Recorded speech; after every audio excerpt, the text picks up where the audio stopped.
Hey, thank you. Thank you. Oh, it's so wonderful to be here with all of you guys and to get this opportunity to celebrate and talk to and talk about the twins. Please welcome Tim and Phil Hanseroth. The Hanseroth Twins.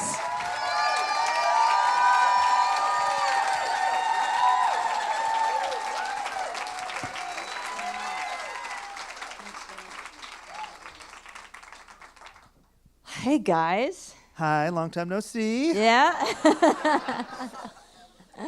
Well, this is different. I've been working on these questions all day, but I've been thinking about them for a long time, maybe years. And so I want to kind of paint a picture for you guys before we start talking to the twins and picking their brains. I want to take you back to Seattle in the mid to late 90s. The record labels are starting to leave. All the rock and roll bands have come up and taken the city by storm and changed our history in the Pacific Northwest forever and ever. And these guys are heroes to us and always will be. And Tim and Phil are in a rock and roll band that's influenced by this movement, and so many other rock and roll bands, and they're rock and roll bands called the Fighting Machinists. But whether or not there's really enough gas left in the tank in Seattle, Washington, to break another rock and roll band like Pearl Jam or Nirvana is to be determined at the time. They get a record deal. They're working with the same producer that made Pearl Jam 10 and Temple of the Dog, Rick Parasher, at London Bridge Studios, the legend, the lore around London Bridge Studios. And all of the hopefulness is there, but there may not be quite enough energy left in the city for what the twins had to offer. And things were already starting to change in Los Angeles. There were bands sort of getting signed that were in the vein of what was happening in Seattle, but it was just a little more trite, a little more temporary. And the pressure was on. It was coming from the labels for the twins to write songs like that and to acquiesce and maybe make the transition from this gritty, soulful Seattle movement to this kind of poppier, more monetized version of that music that was happening in its wake. And, it wasn't working for them. They weren't happy with it. They were making song after song after song. Their band was getting tired, they were getting bored, and the twins were starting to think about where their music and their humanity came from. And right about that time, a song made its way to the ears of a teenaged lesbian.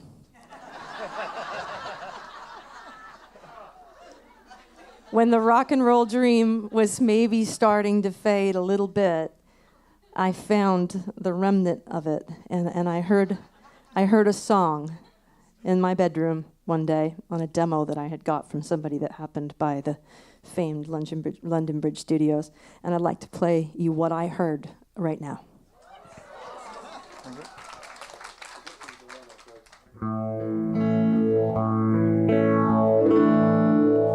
All of these lines across my face tell you the story of who I am. So many stories of where I've been and how I got to where I am. But these stories don't mean anything when you got no one to tell them to.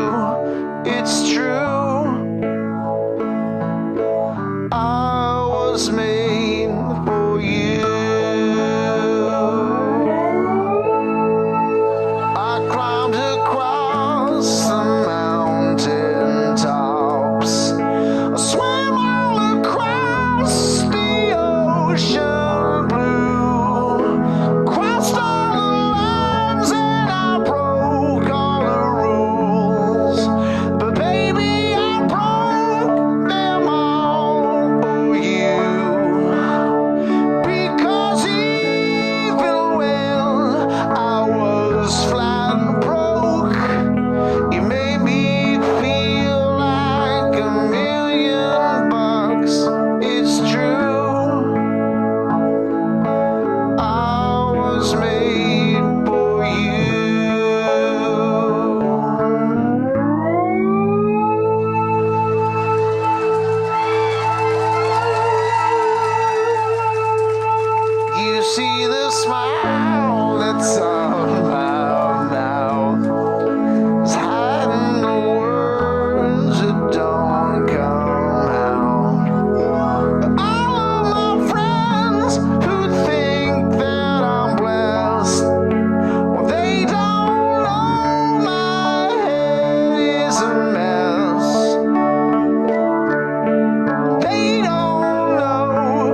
It was a diamond in the rough.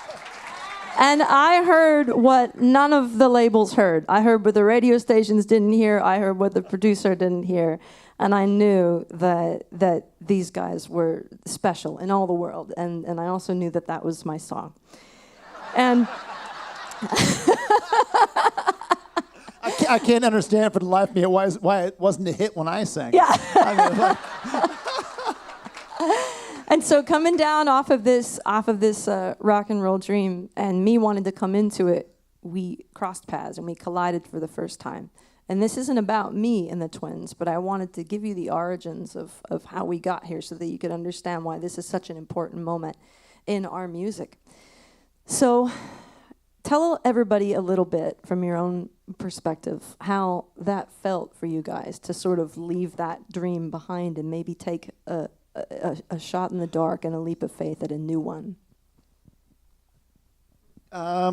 it was a little scary. I remember kind of being bummed out, but not because the band exploded or anything. It was more because just sort of being young and not knowing what I was going to do, because I'd sort of put all my eggs in that basket.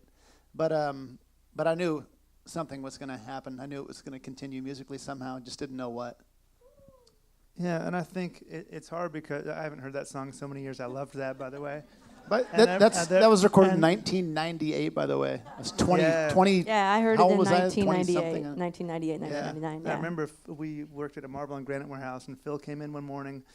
It was like 7:30 in the morning, and he goes, "Man, you know that song I was working on? I wrote some words," and he pulled out literally a napkin, and I read the words, and I couldn't remember what the music was from the day before, and I was like, but I knew there was something very, very special about that song. I think somebody, you might have said recently, like, "Man, I knew that song was going to change my life," and I was like, "Fuck, I did too."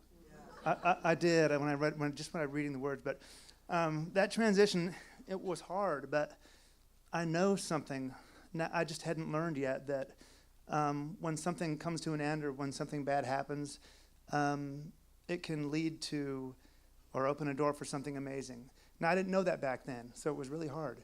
And the band folded, and I'd quit after I got out of the union. They were like, "You sure you don't want to just temporarily?" I was like, "No, get me out of there."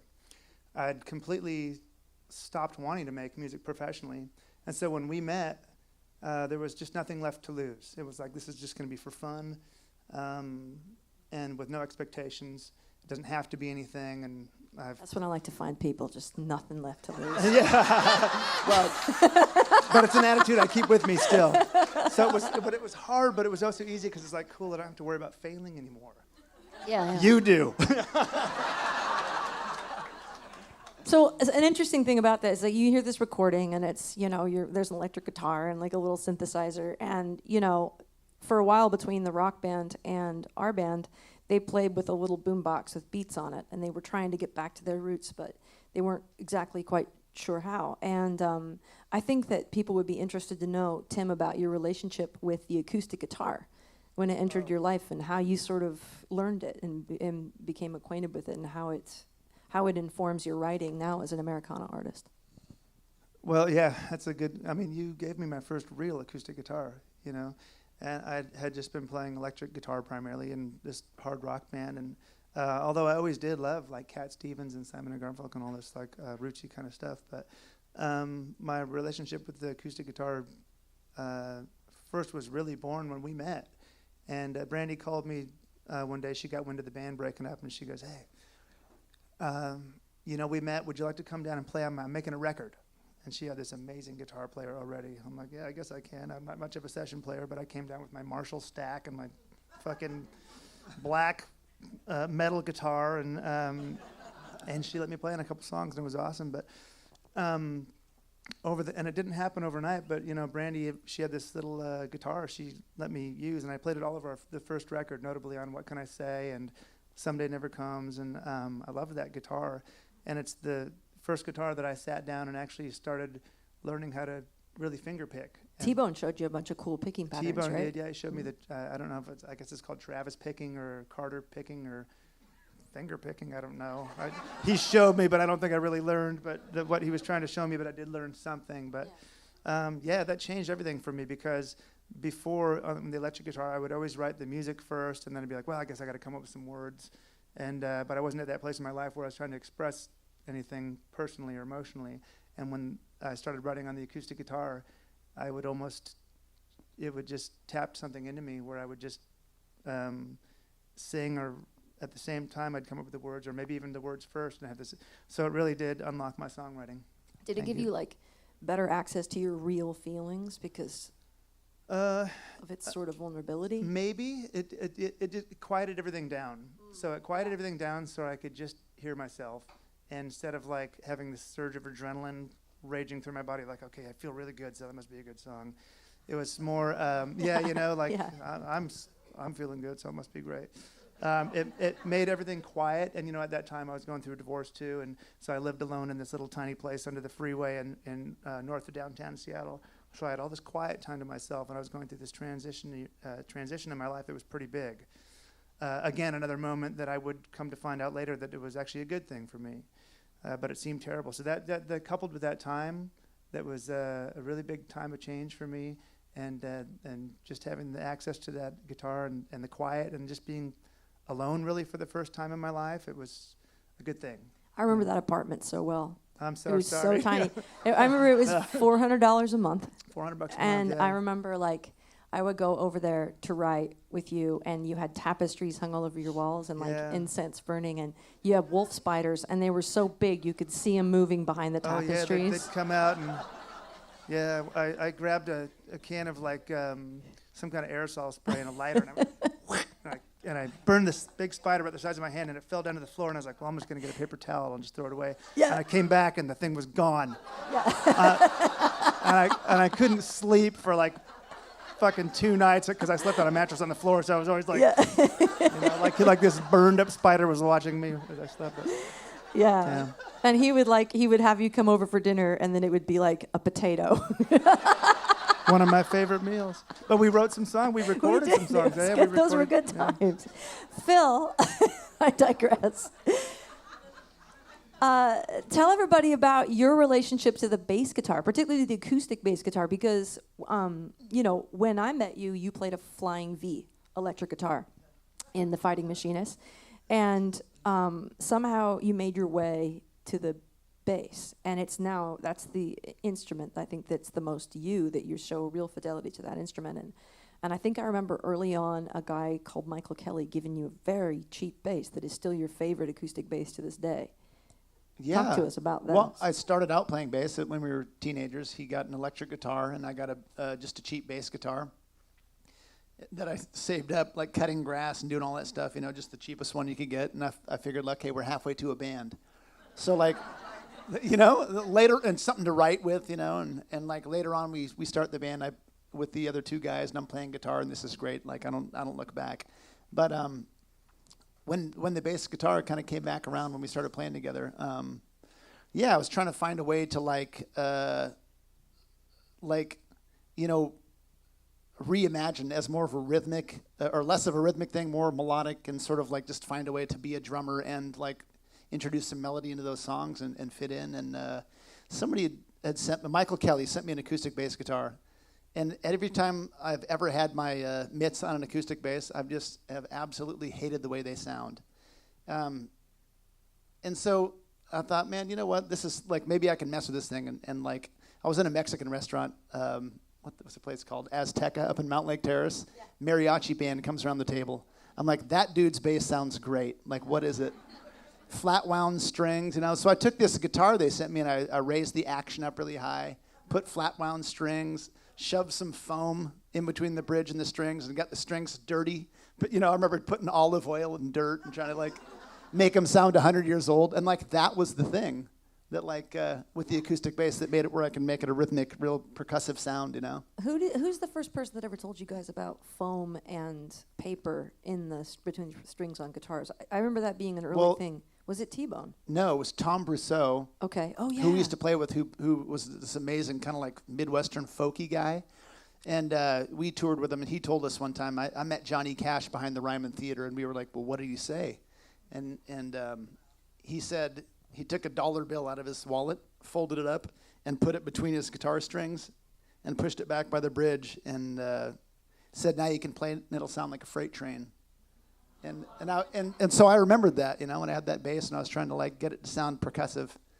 Yeah, that's the story behind it. So it's like a Johnny Cash thing, man. It's crazy, but Yeah, and that's something that I'm both like- the twins do. It's always, you hear it sonically if you listen to any of our songs or deep cuts where acoustic guitar is kind of the principal instrument. You'll hear like, what is the sound of that thing? You know, A, it's probably an arch top, but Yeah. B, it's probably got a dollar bill in the strings. Have you ever was Yeah. the first time we actually shoved a dollar bill in there and like, yeah. Yeah, well, that's cool. You know, your bass playing on this album is incredible. And it's incredible, I think, in our band, too. I think our band is really special because of the fact that we worked for so long together as a trio without a drummer. It's a strange place for a bass player to find their feet without being able to lock to that kick drum, which just seems like the principal, you know, expectation of the bass guitar. And I think I remember reading one time, a long time ago, that Joni wanted to break free of that when she found Jaco, that she didn't want that kind of four on the floor, tied down bass thing. And I always loved how your bass playing works its way up the neck and is so melodic, and that there may be accidental harmonics, there may be accidental chords, but it's just really creative and unlike many other bass players. So Yeah, thanks. I appreciate that. I guess that Thank wasn't you. a question. That was more like just, Well, it was just more like me talking. Okay. I have another question. So, for all these years, you guys, you write these amazing words. And, you know, I have two choices. I can sing them the way they are, or I can rewrite them and get into them and make them my own. And I write a lot of lyrics on my own about my life and experience, and a lot of times I write with your lyrics as starts. And sometimes they've even been, you know, sadly, like teardowns because of gender or life experience. And a good example, I think, would be how the three of us thought about recording Broken Homes early on when my parents are still married. and there's a line in there that says, you know, see the man it made, or the man they made. And I had to change that to all my debts are paid. And I felt this little flinch, this little tinge of pain in me that that they wouldn't get the chance sometimes to sing their own words about their own life. And yet, that's what this whole album is.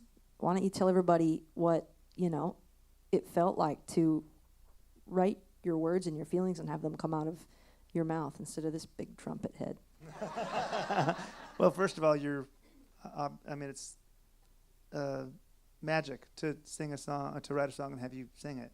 And also, when we are in a situation where you need to change the words instead of just singing it like a man, you actually there actually are times where you know how to say what we're trying to say better than we can do it. So it is one of those things. Sometimes it's gender, sometimes it's something else, life experience that is different. But you do have a way of really knowing, like, I can't think of an example, like Sugar Tooth or something like that, where you came in and just turned the screws and it was like, yeah, that's what we're trying to say. Because we all experienced that. Yeah, so we sort all of were did. like able to collaborate on it. But this is so you, this album. These are like the stories of your childhood. Yeah, it is like a memoir. But it's scary to write a bunch of, you know, it's kind of, you're in a comfortable place to write words and have someone else sing them.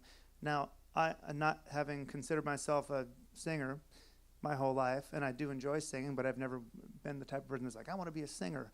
That's just not innately me. So it was scary, a process to have to write the words, and some of them are very deeply personal, and to sing them, and then to have to listen back and say, shit, I sang that, and now I have to sing it over and over now. So it is kind of scary, you know. It is. And then somebody came up to me today, actually, when we first got to this building today, and she came up to me and told me a story that she recently lost someone really close to her, and that one of these songs meant a great deal to her. And it was like, oh, man, this is important shit that we're doing. And it meant so much to me that she shared that with me. And it made me just think, like, you know, this is a very special thing for us to be able to be in a position to write something, and it might be scary for us to sing and share, but it means so much to someone. So that just it's like, man, I got to keep doing it, you know? That really does. Yeah. What about you, Phil? Yeah, it's scary for a couple different reasons, and like after just singing harmony for the last quarter of a century or whatever, you know, to like have to take the lead on a song is also there's a lot of learning, and then sort of failing, and then retrying, and then like at the end of the day, as far as making the record, we just sort of had to go like, well, that's just gonna have to be what it is, because which sort of led to the theme and the title of the album too, being, you know, Vera, meaning authentic and genuine and real and something that's true. Because like at the end of the session, we were like, we can't just like re-record and keep trying forever. Like, this is us, and this is a document of where we are. And I'm glad you said that, because some people think it's a name. So explain more about yeah, Vera. When we were making this record, and you know, somewhere towards the end, we're kicking around names, and that's just a word that popped into my head, and I couldn't remember why it kept popping into my head. But it's, you know, I looked it up, and I was like, oh yeah, I know this word from before. Yeah, and it was just it's a Latin word for, you know, you poet geeks out there. But yeah, it means authentic, real, genuine, true. And I thought, well, this is why it's like knocking on my door, you know. I thought it was the perfect name. So there are some of your best works on this album, and lyrics that the first time I heard it just absolutely blew me away. I was going to ask you guys about some specific ones, and we don't even have to do the like formulaic thing where you tell me what it's about if you don't want to, but I just want to talk about that lyric and like how you came to that. So I want to talk about Under the Weather, because I love the line, I'm always under the weather over the moon. It's like, who can't relate to that manic state, you know, and then the fallout from it. That's how it struck me, was this kind of like mood regulation song, you know, and through the lens of weather. So tell me about that one. I just think it's so good. Yeah, that particular lyric came to me before any music. That was one of the, sometimes we write songs as just music first or lyrics first. There's no rhyme or reason for me anyway. And that one came to me as a lyric first. It was like a poem that I had intended to put music to. And I tried to put a different set of chords underneath it. It didn't work. But yeah, that lyric, it's just kind of, I've had some struggles with my mental health over the years. And I can't even take credit for it. It just came to me like most lyrics do. It just, The best ones. yeah, I just played it and I started singing it, and I was like, well, it just was summarized how I can feel. I'm doing a lot better. I've done a lot of work on myself, but coming off a tour a couple of summers ago, I was really struggling, and I struggled again after we got off last fall. I was like, man, it's kind of a recurring theme. God, I'm always under the weather when I get home. But seasonal even for you. Yeah, it can be, yeah, for sure. And I just thought it was worth going with. And also, yeah, I'm always under the weather or over the moon, and you know, when you're in that place, but the lyric, I've got no place to land between the two. Yeah, no place to land between the two. You're just stuck. But the lyric that I really think that brings it all home is, you know, I'm searching for the way down. Like the point is that, you know, there's solid ground down there. You just gotta fucking wade it through. You gotta ride it through. You know, everyone can get crazy. It can be hard to be in that place, but the ground is fucking down there. Yeah, it always is. Yeah.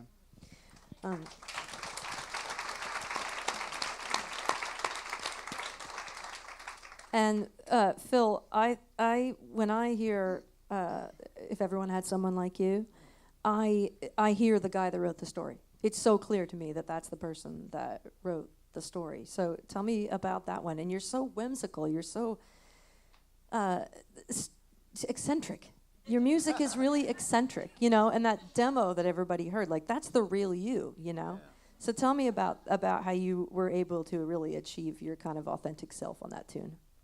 I was just going for something, you know, just a little out of this world, you know. Yeah. And we ended up kind of grounding it, bring it back down to earth with some like acoustic, you know, instrumentation or whatever. But I don't know. I love one of my favorite parts about music is just melody, because it's this invisible, magical thing that can like has these properties that can like make you feel things, and like it's its own language, you know. And so yeah, I just wanted to like write a song that was very, you know, low and high and interesting chord changes. And that's why your melodies are so much fun to sing, Because they're so floor to ceiling, you know? Oh, thanks. I got that from Erasure. Yeah? And the Beach Boys. And the Beach Boys kind of, you know. But, yeah, that was like maybe the first song I think we recorded for the album. And we got a little further down the road and decided maybe it doesn't fit. But then we got a little further still, and we're like, yeah, maybe it needs a little light moment. Yeah. Well, you're sweet. You're sweet too. You're good at writing about love. You know, that's not easy for everybody. I think it's God. What does Joni say? She says, I either paint my joy and write my pain, or vice versa. One of the two. Right. But you really seem to write love. Like love comes from you when you write. It's like there's so much love in the world, but all the bad shit is noisy, you know. And there it really is a lot more good than bad, and like I think it's just okay to I think it's not uncool to like be a guy and sing about that and write about that. I think it's like it needs to be recognized that hey, there's also cool shit, you know. Isn't like Ringo one of your heroes because he's always like peace and love, peace and love? Yeah, I love You that, love that. man. Peace and love. And he's such a hippie, and I love when he says shit like, hey, like December 10th at 2 o'clock Pacific time, if everybody in the whole world says peace and love, we can like send this shit out and change the world. I'm like, I love that stuff. It's a total I love it. Phil thing to say. But I know it's just it's a small song and it's a small idea, but like he's right though. You know, all this shit adds up. You know. Yeah, you're right. We need You're it. both right about both of those things. And that juxtaposition, that polarity of you guys being able to write that way, it's really similar to your voices. You know, for Tim to be able to write pain and to really understand and take a microscope and put it on mental health in the way that he does, and for you to be able to write love and lighten up the world as you do it, it's like what your voices do. It's like, I say this all the time, and this is why whenever you come to a Brandi Carlile show, you'll never hear Tim and Phil's voices coming out of the speakers separately. Because they really do complete each other, you know, not in a codependent sense. But sonically and spiritually, they do, you know. It's like Tim's got this wide tone, this pipey, lower sounding voice. And Phil's got a really kind of cranial, horn-shaped voice that's just pointy. It's pointy and it cuts and it's serrated like a knife. There's an edge on it. And when you put those two voices together, I mean, I love grit. I love grit. When you put those two voices together, that's like one voice. That's the sound of the twins, you know. And it's very interesting to me that their lyrics do a similar thing. And then I want to ask about one more song specifically because it's an esoteric, and I think it sounds abstract, but I think you have a foundational reason for writing it, and I think everybody is probably curious about this song. Let's talk about Loyal Soldier. It's such an interesting metaphor, right?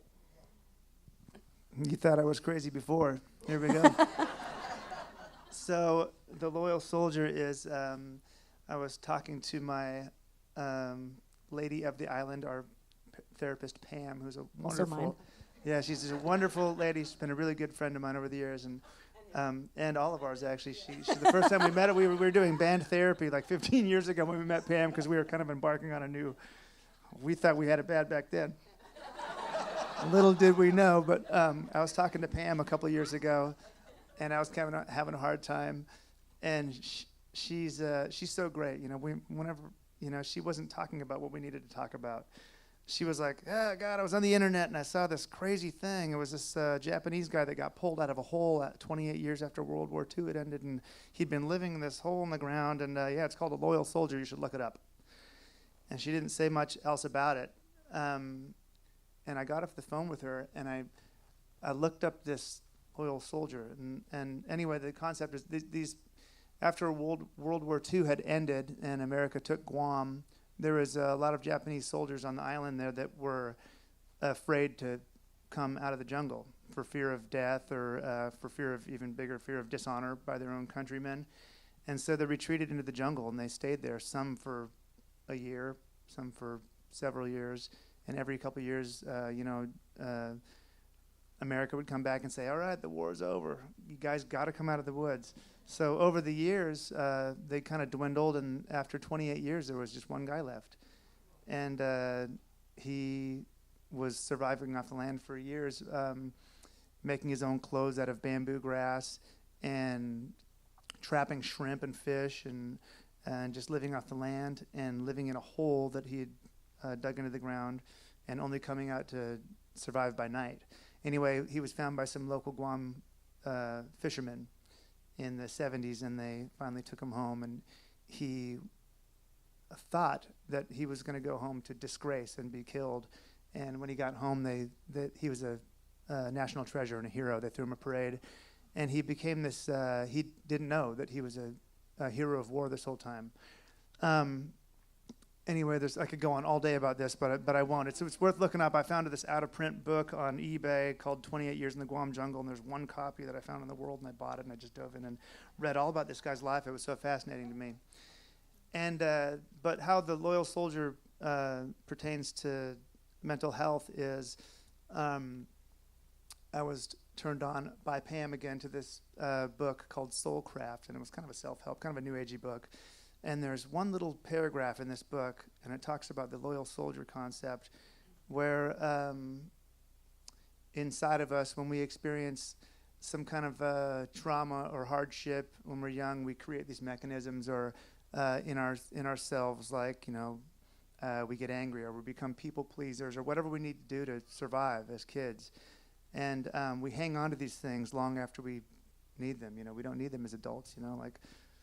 We don't need to referee people in our lives and take care of them. We're adults now, but we still have this formative thing that's such a big part of us, and it can become so unhealthy and hurtful, and it can harm you, it can even kill you.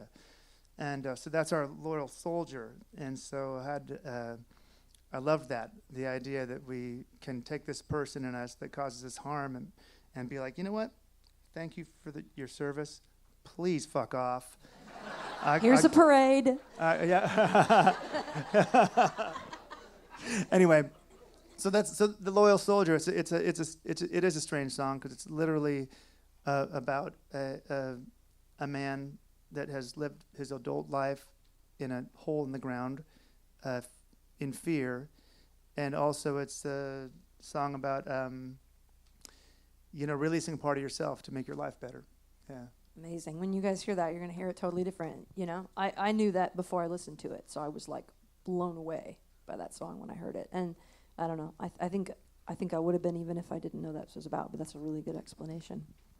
Amazing. I think Bernie Taupin would be pretty intrigued to hear about how you wrote that, because it's probably the closest thing. It's a metaphor, but it's the closest thing to a fiction I've ever heard you write too. Yeah. Because it's just based on a story. It's a real story, but there's a lot of texture in there that you couldn't possibly know about. So you had to make up some things and paint that picture a little bit. Yeah, and again, it was a song. I mean, I was sitting at the piano, and I just belted out, "Take me to your leader." And then I was like, oh yeah, this is a song about this guy that I was just learning about. I didn't set out to write it. And then after about 10 minutes, I was like, no, this is a song about me. And so it was really just a gift of a song. Again, I didn't try to write it. It just can hardly take credit for it. It just happened after soaking up all this information, I can't promise I'm not going to try to sing that one. I hope you do. So, I'm not above making lots of comparisons between artists. I always think of other artists when I'm experiencing new artists. I'm not one of those people that just sees everything as totally unique. I have always thought that if there's anyone in the world that you guys are incarnate of, it's the Everly Brothers. You're the Everlys to me. Yeah. And I remember T-Bone telling us when we were young that neither one of the Everly Brothers knew who the lead singer was. That they would each be taken into a separate place and taught a melody, and they would come together, and those melodies were so inventive and so diverse that they didn't even know whether one was a harmony or the other was a melody. Then they each sing their part, and their harmonies were just double melodies. And that's how the twins write, and that's how the twins sing. So beside the Everlys, what are the great harmony duos of all time that inspire you guys? I mean, Simon and Garfunkel, they're like in the top 3. The Bee Gees, and I think number 1 has to be the Beach Boys. Just the whole, they're so inventive and melodious and beautiful, and yeah. I think as an adult too, once we didn't grow up listening to Indigo Girls because I'd never heard of them. We were listening to the Ramones and Nirvana and shit. But we did have all that in our parents' record collection. But then we got a little bit older and we learned of the Indigo Girls, and they're a great example of what we strive to be. You know, just meaningful and amazing. The way their harmonies work, and they each have these really individualistic voices. But they blend Yeah, together I mean, I perfectly. think the Indigo Girls are a good example of how you guys do it because, well, they're probably the most like the Everly Brothers other than Yeah. you two. Just also because Amy doesn't sing harmony. She doesn't think she's singing harmony. But she is, you know? And Emily can sing harmony to anything, anytime. She's just got access to all those notes. She's classically trained. But Amy's harmonies are so inventive because they're just not harmonies to her, you know? And that's how your guys' writing is. They have something really special too that the Everly Brothers didn't have, and I don't know what it is, but they kind of separate from each other, come back together. Yeah, like they stagger the vocals and stuff. Yes, Yeah, I stagger. love It's that. like incredible what they do. And I remember hearing them for the first time when we met and wondering why I'd never heard of them before. My mind was blown. You heard of them when we met. A lot of hours in the van listening to the Indigo Girls. I've heard plenty. Guys, how was it different to be in the studio without me? What did you discover about yourselves in there? Well, always. Our expectations are a lot lower than yours, for one. I mean, come on. It's so tough, dude, when you're trying to sing a record, but you're in a band with Brandi fucking Carlile. I mean, come on, man. Yeah, it was different being in the studio, you know, but, you know, we've been doing this together with Brandi for so long, too. There was also this whole aspect of, like, you know, making decisions on chord progression or lyrics or, like, how to sing something where I would just think, like, okay, what would Brandi do right here? Because I know she's going to hear it and make me do it again if she doesn't like it. No, not really, but it was sort of like you were there and you weren't there, you know, telling us what to do. It did. From far away. But I mean, there had to be something where you were like, oh, this is different. This wouldn't happen like in our band. Yeah, I think I felt a little directionless at first, honestly, you know. Everything we do, with our band, with you, you know, we really look to you for your creative input, and so we didn't have that to draw from. Not in the beginning, anyway. We ended up having a great deal of that towards the end with mixing and stuff. But yeah, it's hard. And for me, I just at some point I was like, you know what? It doesn't need to be perfect. I'm not gonna sound perfect. I just want to sound like myself. And once I kind of like gave myself that permission to just be a person instead of a singer, that made it really easy for me. In the decision-making process, it just was like, does that sound like me? Sounds like me. That's good enough, you know. That's great. Yeah. One of the songs I heard of when I listened to it, and I thought that must have been so nice for them. That sounds really free, and that's not something we would have ever done together. You know, this band would be the Poor Side of People. Oh yeah. When I heard that, I was like, well, that sounds like them. That's just them. And I really wondered what that must have felt like. It must have just really felt like kind of not giving a fuck, and it sounded really rock and roll. Yeah, we almost didn't do it. We were playing it kind of towards the end of the session, and we grabbed your guitar, the old Gretsch Sonny. Oh, yeah. Your old uncle's old 59 Gretsch, and we just sat down on the couch. I was like, let me show you this song idea. This could be really cool. And as I'm sitting on the couch kind of playing it, diddly diddly diddly diddly diddly, Brandon walks up with a microphone and goes, and I'm still playing it and I'm singing it, and then he walks out and puts a microphone in front of the amp, and next thing we know, we're just recording it. And we didn't really set out It sounds like that. Yeah, it's just alive and vocal and guitar, and then, you know, I think we did it 5 times or something. Yeah. And then we were like, we found a take that we could just make a little edit on and make it work, and it came together really naturally. It kind of came together almost like we were doing a demo or something. And I love the freshness of that. It kind of stands out on the record, but in a needed way. But I think it sounds like it was an unintentional play, and that's exactly what it was. So I think it fits in perfectly. Yeah. A lot of the record was actually sitting down in a chair with a guitar and a microphone and recording something 5 or 6 times, then using the first time anyway, or second time, you know. But that was definitely like happened quickly. Yeah. Well, I think it's amazing. It sounds really unlocked.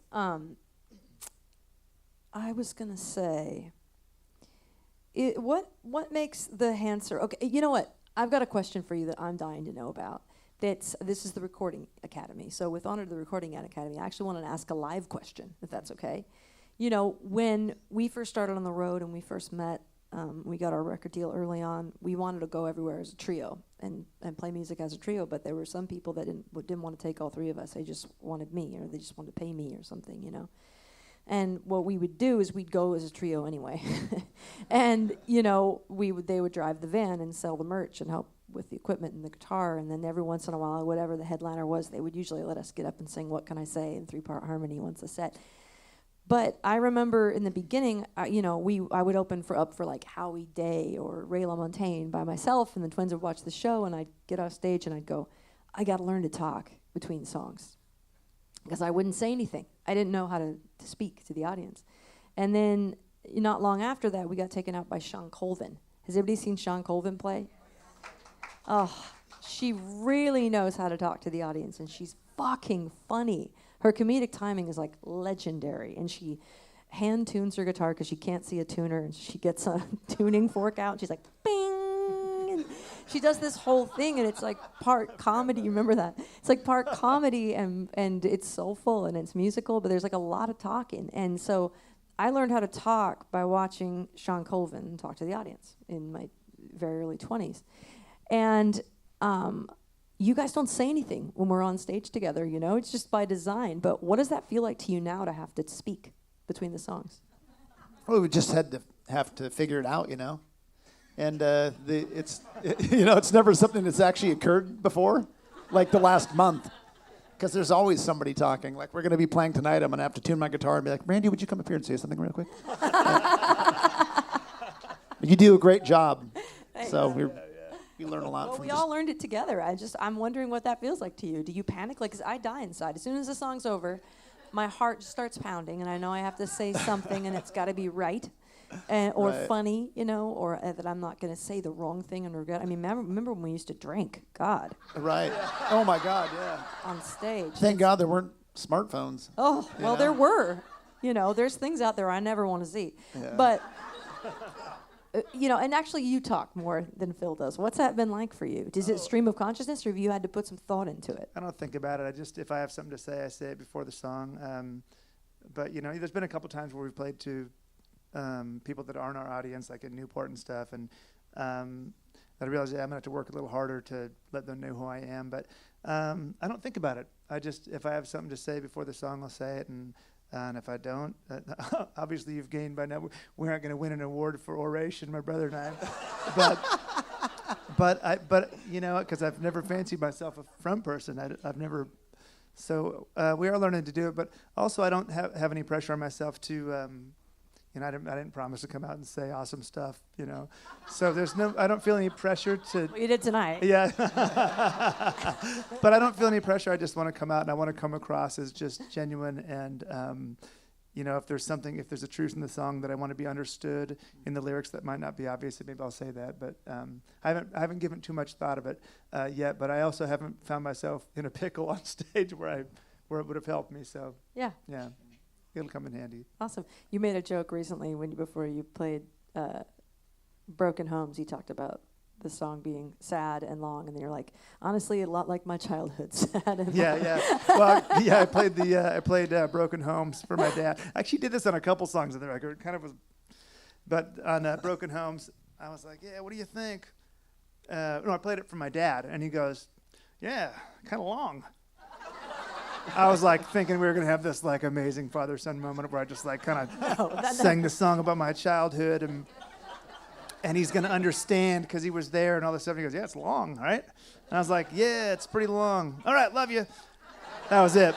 And then I played the song for my mom, and who's, you know, a little more emotionally available, and she's obviously both of my parents are wonderful people.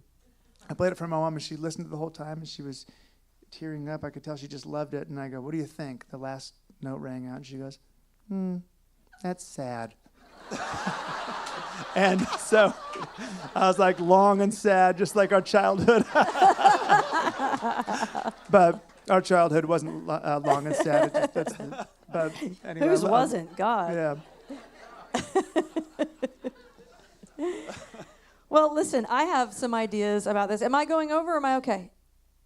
Yeah, I'm okay, right? I see green lights, and I was told that if they get yellow, I should be worried. but maybe there's a yellow one somewhere I can't see it. My wife will come out and tell me if I'm a problem. So I have thoughts on this, and this might be a difficult question for you to answer, but we're not here for my thoughts. So what makes the Hanseroth Twins fundamentally different from the Brandi Carlile Band? What do you think sets you and your music apart from us and our music? Ooh, I hadn't thought. You know, it's funny. I think of them as part of the same entity, actually. Well, I think for one, we have different musical influences. Yeah. And when we're together, when we're writing, you know, the three of us, it's a combination of all that. And when it's just the two of us, it's like kind of like missing a third, you know, like the whole. It's not missing anything. Well, no, not missing. It's just it doesn't end up in the song, you know. Yeah. So it's more. Shape. Yeah, different. But obviously, there's more masculine energy, you know. Oh, tons. Yeah. But I'll tell you what. That's so it's not that funny. But we're singing about, like, you know, some emotional stuff and important stuff, and you know, we have a lot of. We don't see a ton of male fans at our shows with Brandi. There are a lot, but there's not more and more lately. More and actually, more. Yeah. But I think some men like to get their news of the world from other men.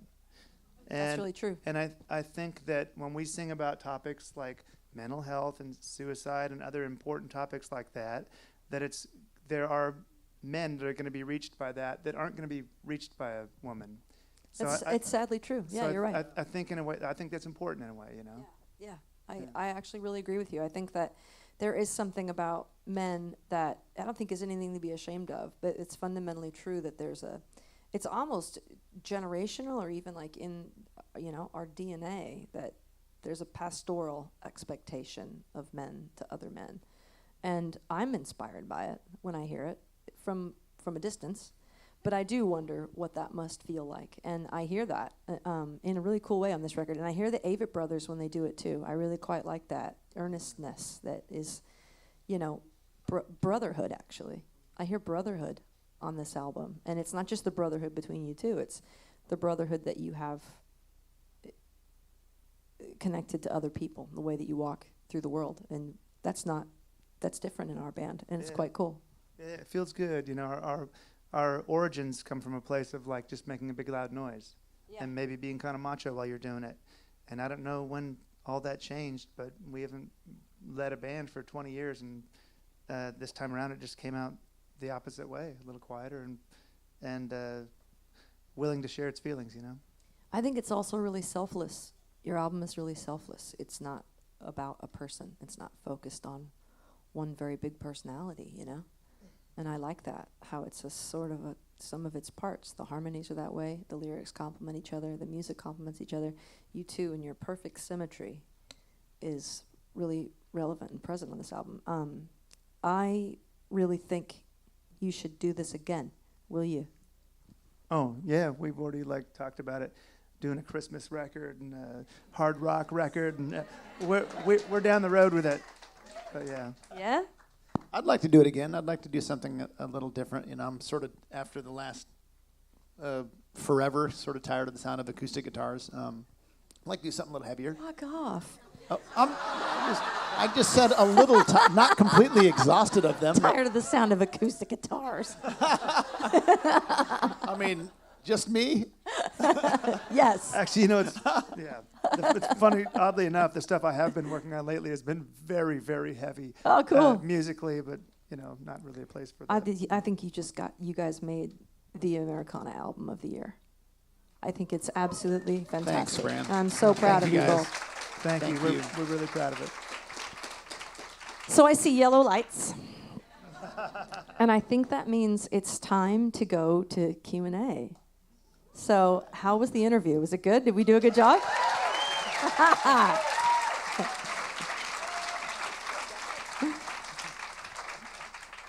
Great. Okay.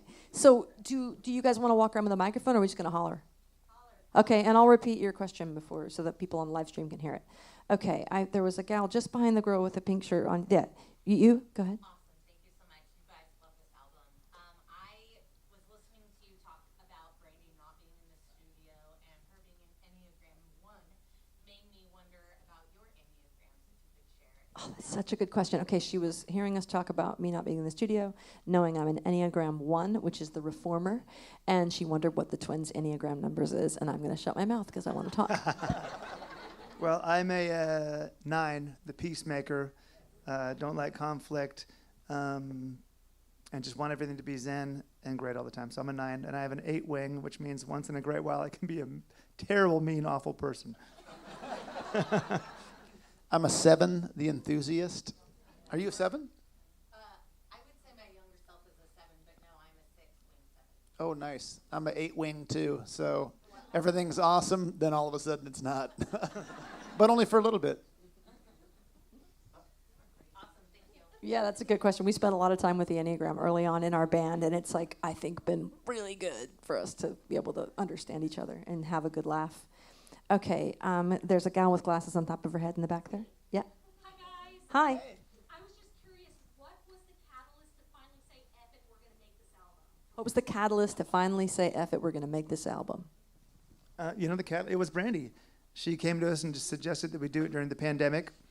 It was, right? It was, yeah. Being the one she is, she's like, I got an idea for you. So it was her idea that we make the record, and I remember hearing it being like, why the fuck would we want to make a record? We put it on ice because we started getting a little busy during the pandemic doing live streams and stuff. And then again, she's like, hey guys, remember that record about a year ago? And she kind of gave us that encouragement and a nudge again to do it. And then we just looked at it seriously, being like, yeah, maybe it is time. And just having a little bit of time off with our band that we have together, we had that time, we had that space, we had the encouragement and support from her, and that was all we needed. And I chose over you here on accident, the girl in the pink shirt. What do you got? So I just had the pleasure of seeing you all at Red Rocks. Oh, cool. And Brandi did share that you had a side of the story to share with us. Could you tell us about that night that you guys didn't show up? Okay, this is their chance to defend themselves on the night that they did not show up at the Rain Dancer early on in our relationship. Do tell. Go ahead, Phil. Well, first of all, I had never even heard of that night until like your book and reading that. So like, I know this is like way before cell phones probably. And so the only thing I can figure is like, it was Tim's fault. No. It may have been. But we were drinking quite a lot back then. And also we did do a bunch of shows at the Rain Dancer. One day we showed up at I don't know if it was this show or not, because again, kind of fuzzy back then, but we showed up at the Rain Dancer with some guitars. Remember, I wanted to play a kick drum. I wanted to stand there and play.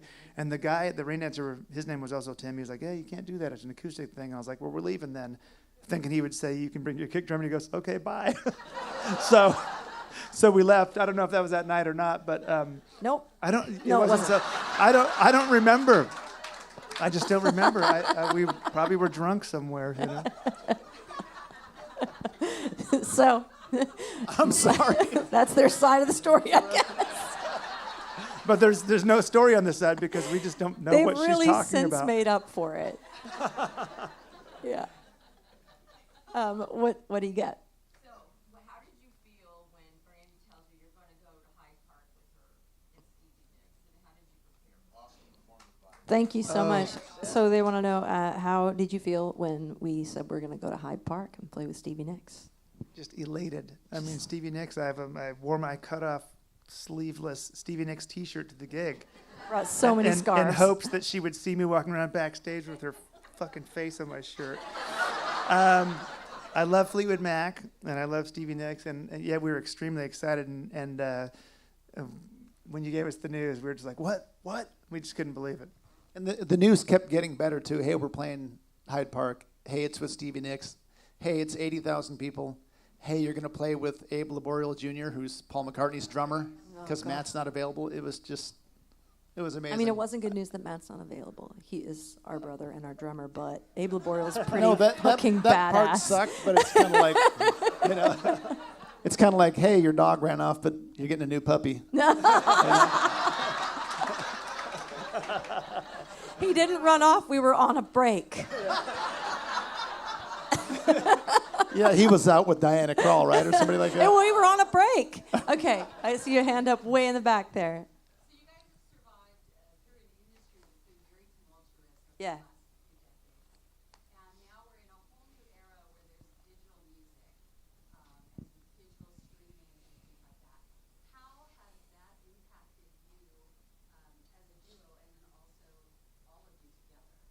That's a really good question. So she pointed out astutely that we've survived through a couple different eras of the music industry, and things have changed. Music has kind of switched to a digital medium, and how has streaming impacted our band as a trio and you guys and your record?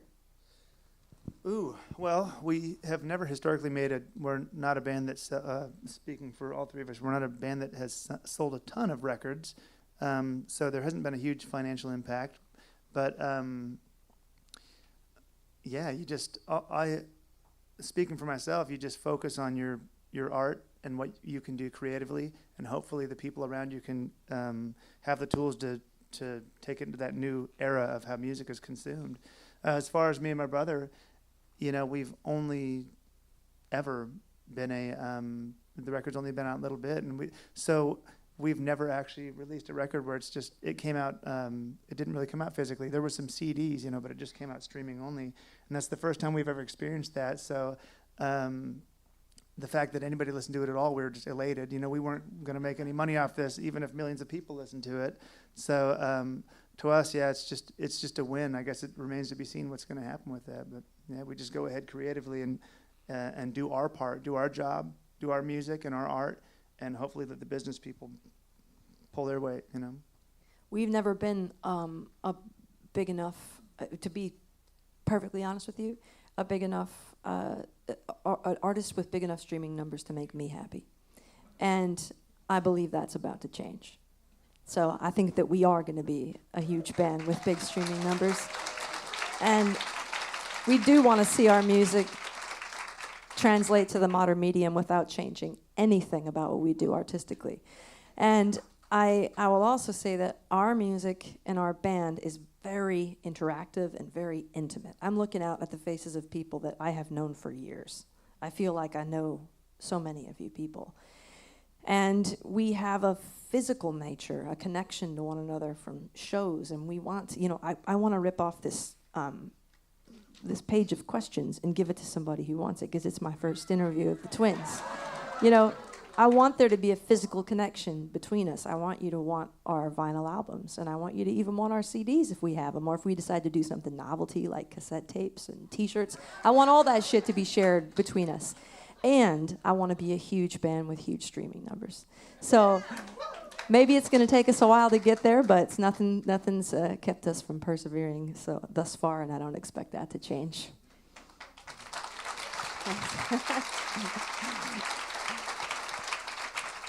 Let's talk to this lovely lady in the Joni beret back there. Hey, so what's on the horizon for BCB? What's next? What's recording next? Well, we've got a whole bunch of secrets.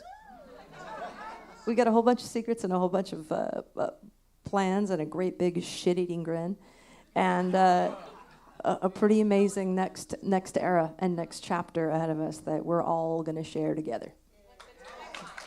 The timeline. Right now, starting right now. Glasses, curly hair friend right here. Hey there, Hi. Wendy. Hi, Wendy.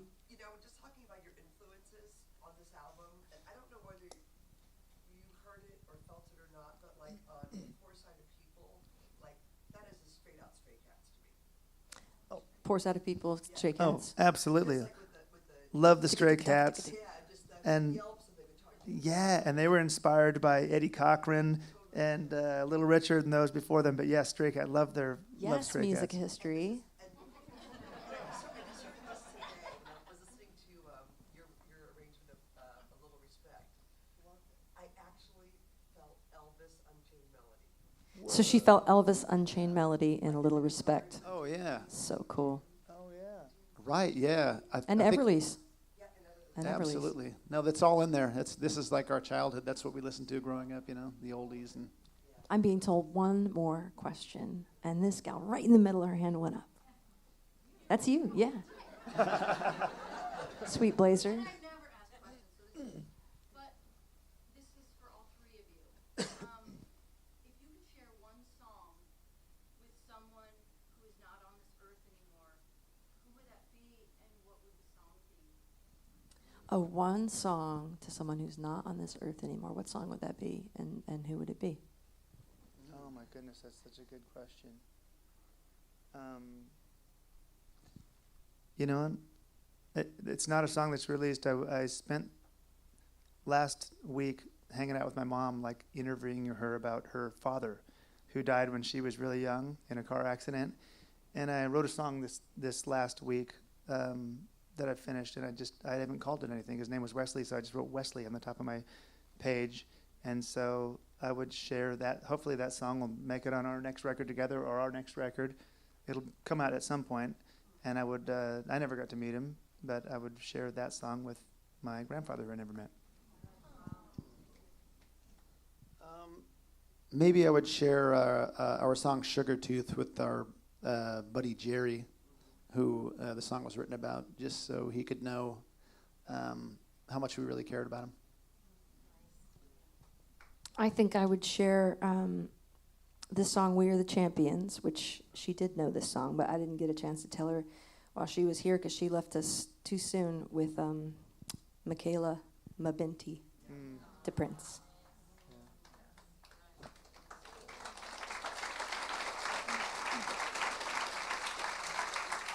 You guys want to hear some music from these boys? Those questions were awesome. Thank you very much. Thank you so much. That was a real pleasure. We love you all. Thanks for supporting us and showing up today. Thank you, Brandi. Thanks, Bram.